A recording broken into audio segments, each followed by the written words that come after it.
Хазарская мафия полностью разгромлена, чистка продолжается. События ближайших недель дадут понять даже самым промытым мозгам овцам Запада, что произошло нечто фундаментальное и историческое. Нет сомнений, что хазарская мафия побеждена, и началась чистка ее последних лидеров. На это указывают арест новозеландского трансвестита, премьер-министра Джека Адерна, уголовные обвинения против президента Швейцарии Алена Берся, массовые аресты чиновников и многие другие события.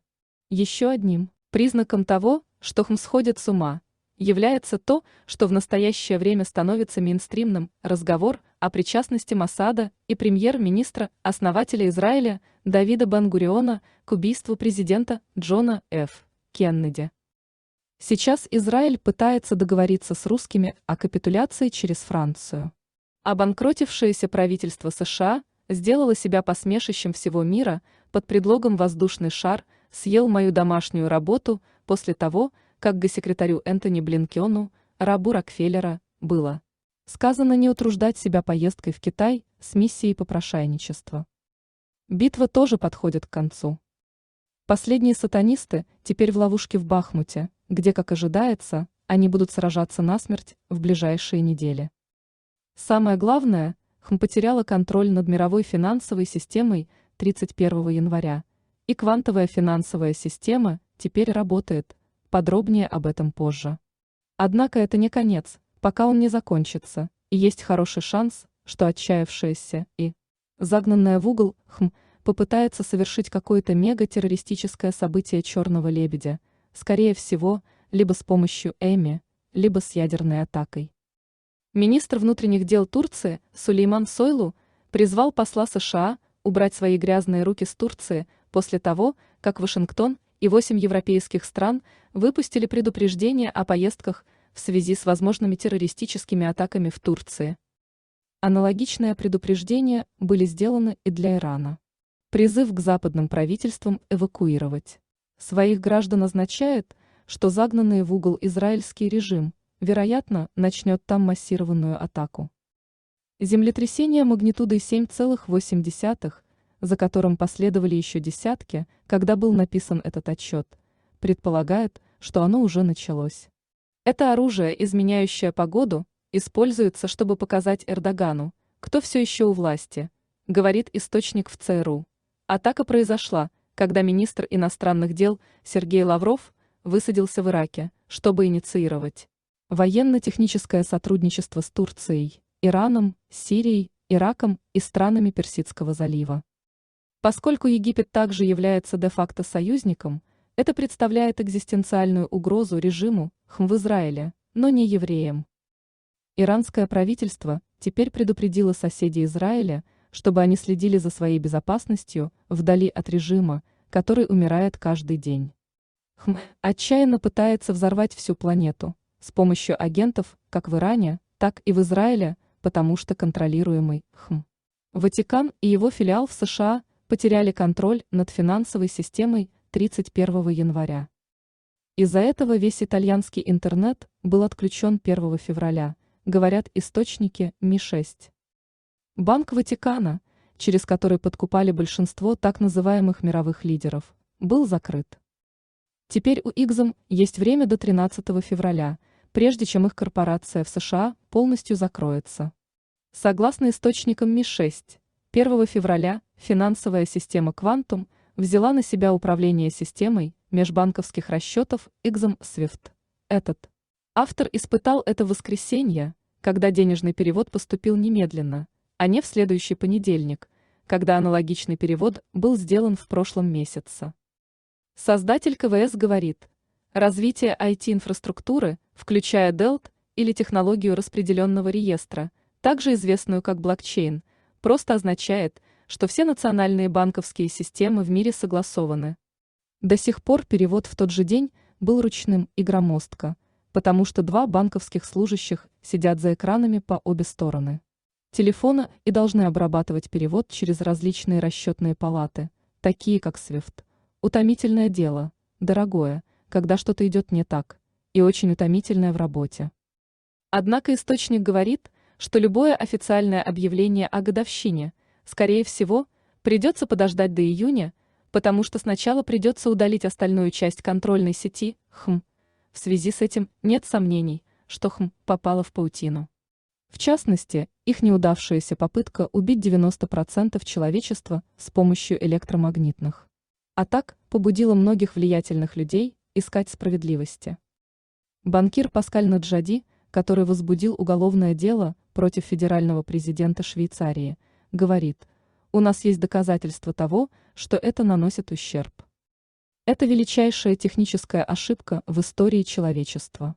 Мы также получаем сообщения от местных жителей о том, что министр преступности Канады Джастин Катруда и канцлер Германии Олаф Шольц скрылись в подземном бункерном комплексе в Стифенвилле, Ньюфаундленд. Однако этим мужчинам негде спрятаться.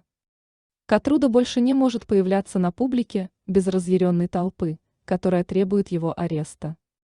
Денежный след за военными преступлениями также сейчас раскрывается.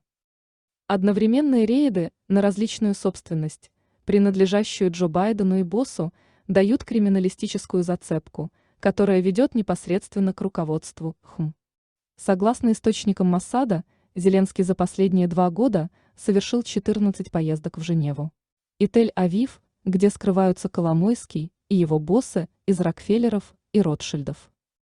Отмывание денег финансировало атаки, а также массовый подкуп политиков и государственных чиновников на Западе. Теперь это отключено. Это касается не только фейкового режима Байдена. В июне 2019 года частная организация Клауса и Ротшильда подписала меморандум с Организацией для ускорения реализации повестки дня в области устойчивого развития на период до 2030 года. Это был план КМ превратить планету в гигантскую животноводческую ферму, убив 90% человечества и поработив остальных. Теперь оказывается, что эти преступники не только хотели убить нас электромагнитными атаками, но и отравить, заставив есть насекомых. Если бы люди могли есть насекомых, разве вы не думаете, что в прошлом голодающие люди не пытались бы это сделать? Есть причина, по которой люди не едят насекомых. Они ядовиты для человека. Отключение уничтожит способность промывать мозги значительной части населения мира, особенно на Западе, заставляя наносить себе вред, например, поедая жуков. Большая часть контента в интернете, будь то блоги, видео или фотографии, создается самими пользователями, но принадлежит и контролируется горсткой олигополий Web 2.0, таких как Facebook, теперь Meta, Amazon, Apple, Netflix и Google, теперь Alphabet, вместе именуемые акциями FAANG. Впечатляющий рост рынка США в последние годы был почти полностью связан с смешными деньгами, направляемыми через эти компании. Как обнаружили этот автор и многие другие исследователи, основанные на истине, FAANG создали сеть контроля над разумом, намного превосходящую все, что мог себе представить Джордж Оруэлл. Например, этот автор и многие его коллеги были забанены на YouTube за сообщение правды. Вот что, по словам источника ЦРУ, будет сделано, чтобы действительно положить этому конец. Фактически план состоит в том, чтобы запустить гиперзвуковую боеголовку с очень мощным ЭМИ. После того, как его сбила подводная лодка у восточного побережья, ему требуется 40 секунд, чтобы набрать высоту и прицелиться. При запуске над районом Омахи он может отключить все электрические системы на большей части территории Соединенных Штатов и большей части Канады. Чем выше он выпущен, тем больше зона покрытия. Властям хорошо известно о намерениях. Это публично не обсуждается Вашингтоном, округ Колумбия и фейковым шоу Байдена.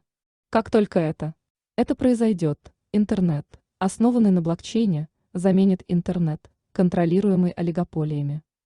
Это означает, что производители контента будут получать большую часть кредита и денег за свои творения, а не получать крохи от Google и так далее. Это также означает, что больше не будет корпоративной цензуры. Существующие законы о клевете и уголовном правосудии с некоторыми поправками будут достаточными для защиты людей от вреда. Конец централизованного контроля над информацией вероятно, также будет означать конец монотеизма в том виде, в каком мы его знаем. Напомню, слово «религия» происходит от латинского «religare», что означает что-то вроде связывания в фасцию или пучок, то есть из множества отдельных вещей делать единую центральную вещь. Иными словами, подходит к концу многотысячелетний проект по превращению человечества в монолит, управляемый единым разумом. Признаком этого является то, что Альянс освобождения планеты, похоже, взял под свой контроль аватара, выдающего себя за папу Франциска, как показано в этой статье, «Руки прочь от Африки». Киншаса, Конго. Папа Франциск во вторник потребовал, чтобы иностранные державы прекратили разграбление природных ресурсов Африки ради собственной жадности. Когда он прибыл в Конго и был встречен шумным приветствием со стороны конголезцев, которые были благодарны ему за то, внимание мира к их забытому тяжелому положению, вы можете видеть, что это не оригинал папы Франциска. Там также хороший крупный план его.